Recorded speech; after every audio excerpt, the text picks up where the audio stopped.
everyone and welcome to today's video where I will be reacting to your unpopular bookish opinions. And first and foremost, if you're not already following me on Instagram, you definitely should so you can be included in more videos like this in the future. I'll put it right here. I have my own personal bookstagram and I also have the Book Talk Book Club Instagram, which I run with a whole bunch of friends of mine. It's great over there. Definitely follow both. You probably should do that. But I haven't really actually looked at many of the opinions. I've got screenshots and I'm going to be reacting to them today. And the first opinion is I prefer to pay for physical books rather than getting free Kindle books. And I think I may have this issue as well. I mean, I do have quite an extensive TBR and I guess it wouldn't seem as much if I was just getting them off, say, Kindle Unlimited, even though that does cost money because you do have to get a subscription.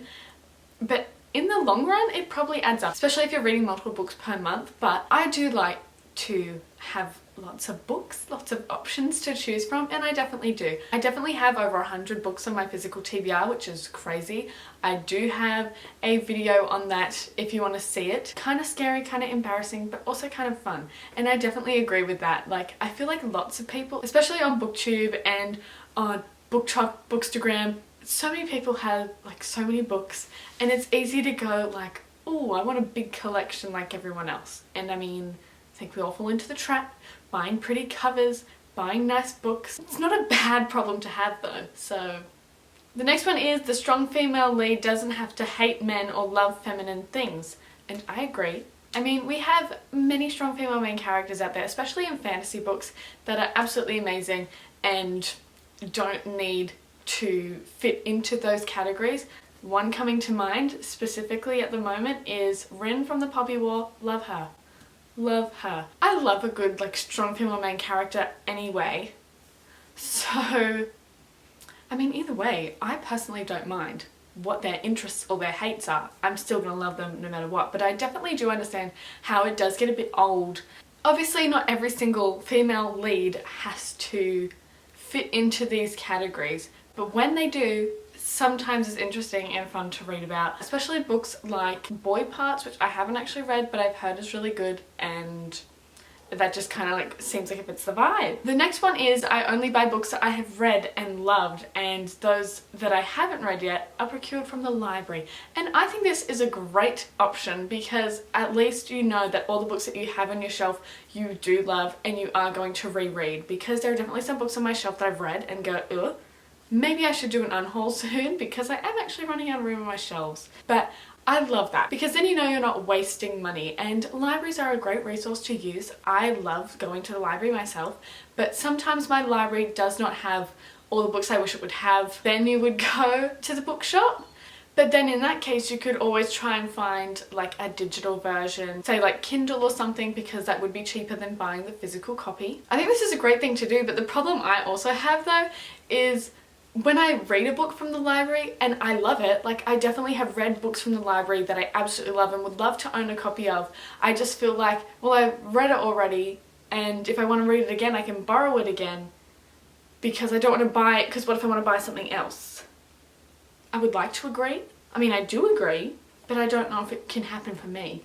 Next is the Harry Potter books aren't good. So then I'm assuming you say you prefer the movies better than the books, which fair enough.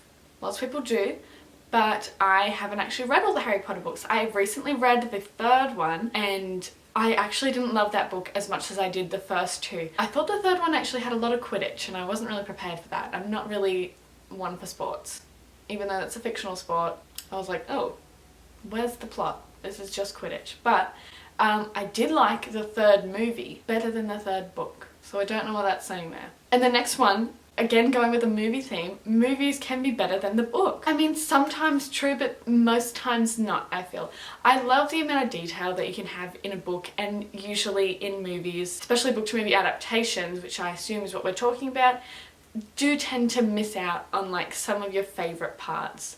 But it is always good to like have a favourite book, see it turn into a movie and get to see everything on screen. But I can't actually think of any that I'm loving more than the books. I mean, there are some that are like equals, like Hunger Games.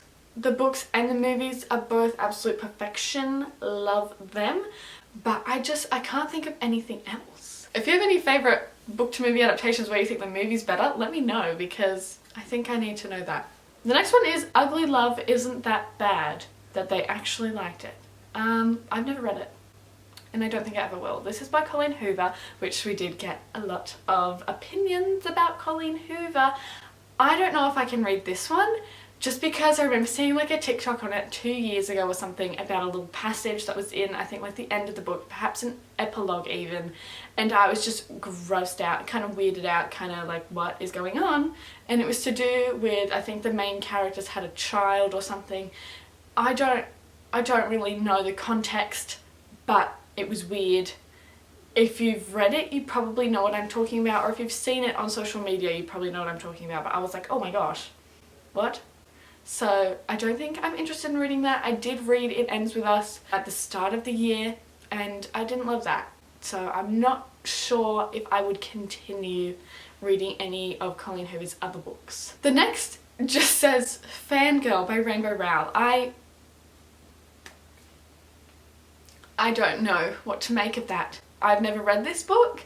I do remember there was lots of controversy about the author, especially I think their book Eleanor and Park, I think, was like getting lots of backlash. I don't know anything about Fangirl. I do remember liking the cover though. Like, I used to always walk by it at the shops and go like, that's cute. And I remember Zoella liking it back in the day, and I wanted to read it, but I just never got around to it. And maybe that's for the best, because if I don't know what this means, is this like a good thing? You like it and that's the unpopular opinion? Or is it really bad? And that's the, I don't know. The next person says, I know that a broken spine looks bad, but it's really hard to not break one while reading books that are like 500 pages, and I definitely agree with that. And as much as I hate breaking the spine, like I wouldn't do it on purpose, sometimes it does happen. Like Six of Crows. My copy of Six of Crows is stiff as.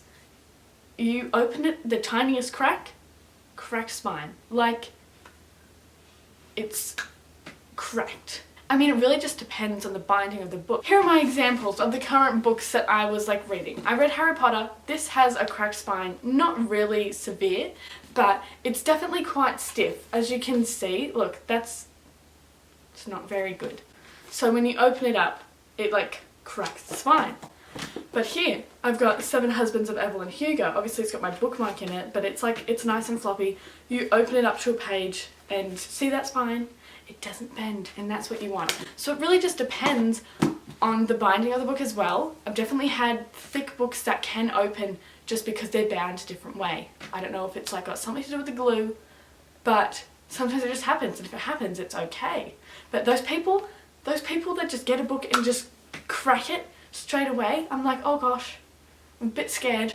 But yes, cracking is inevitable. The next one is It Ends With Us one, where it says, I love the beginning but hated the end of It Ends With Us. And I like somewhat agree. Like, towards the beginning, I was like, oh, this isn't terrible, but I knew so many people loved it, so I was trying to look for the good things. But then towards the end, I hated that ending. I do have a reading vlog. If you want to watch my reading vlog, wherever the thing is, check it out. Yeah, towards the ending, I just didn't like how things were resolved, because I don't think they were resolved. How Lily just like, I don't know, I would never let my child live with an abuser. But that's just me. But I didn't enjoy this. So I don't think this is a super unpopular opinion. I'm pretty sure the rating on Goodreads is quite high, but that's just because so many people did read it, and that will happen.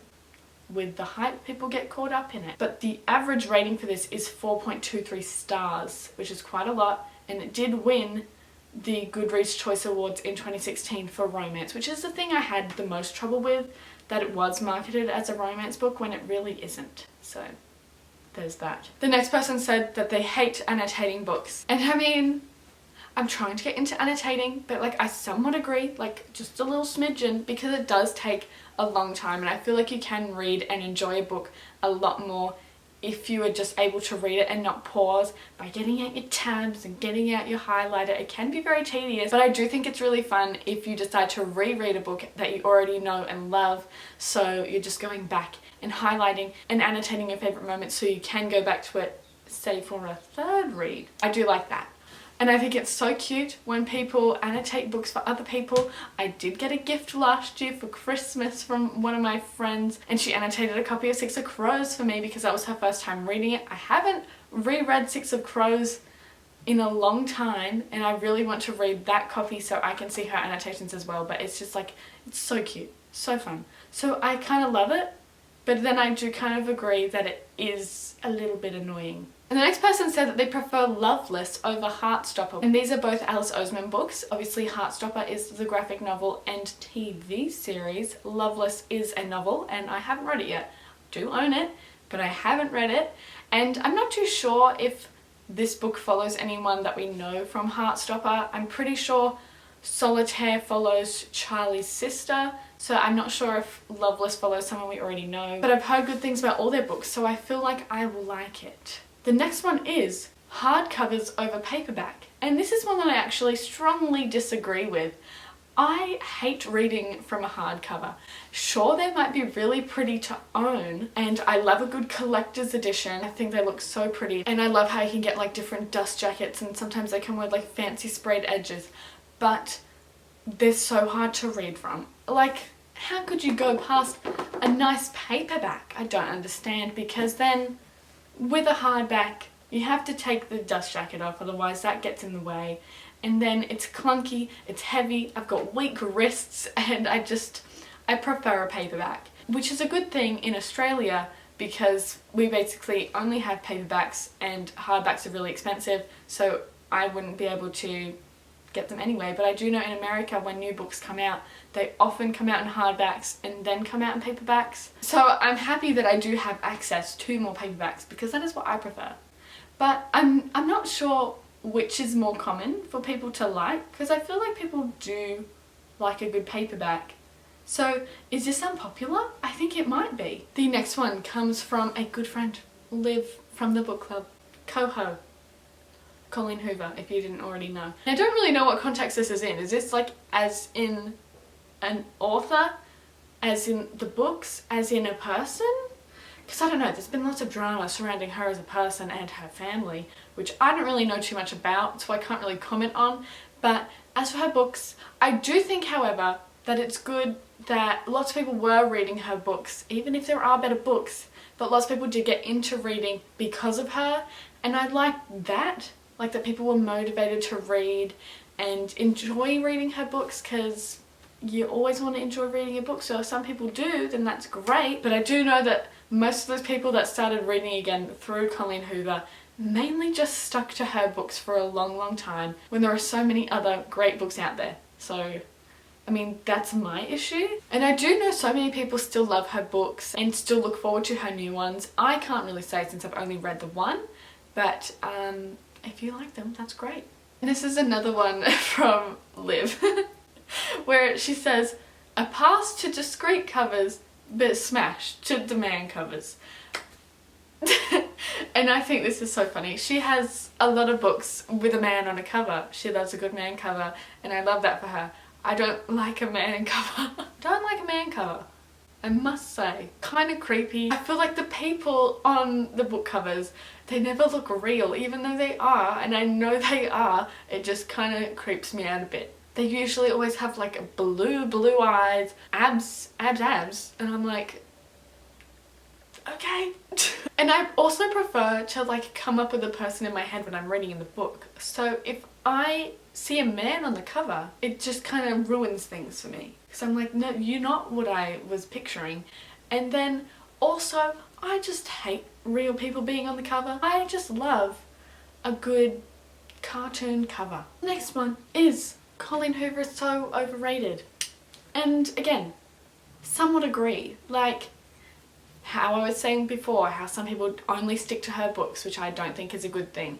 And there are definitely better writers out there. There are definitely better romance writers out there that are actually writing about romance, not abuse, and marketing it as romance. I mean, there's that. And I think we're gonna pick one last one to talk about, which is, I don't like romance books. And that is fair enough. I mean, there are so many genres out there that not everything has to be romance. I personally love a good sprinkle of romance in any genre. Like, love a good fantasy romance. love a good mystery with romance in it. Like, what can I say? I do like it. But if you don't like romance, there are definitely lots of fantasy series, mystery series, thrillers, sci-fi, all sorts of books that don't have romance. So there's lots out there. But that's the end of the video, and those are all the opinions that I have reacted to today. If you would like a second part to this, let me know. And if you would like to be included in future videos like this where I include participants from Instagram, make sure to follow both these Instagrams. I'll also link them in the description below, like always down there. But I did recently start my own personal Instagram, Sarah's Books. So if you want to follow me on there, that'd be great. Thank you. That is all for today. Don't forget to like this video if you liked it, and subscribe below so you don't miss any new videos from me. I post every single Saturday, so you don't want to miss it. But I will see you next week with a new video. Goodbye. Goodbye.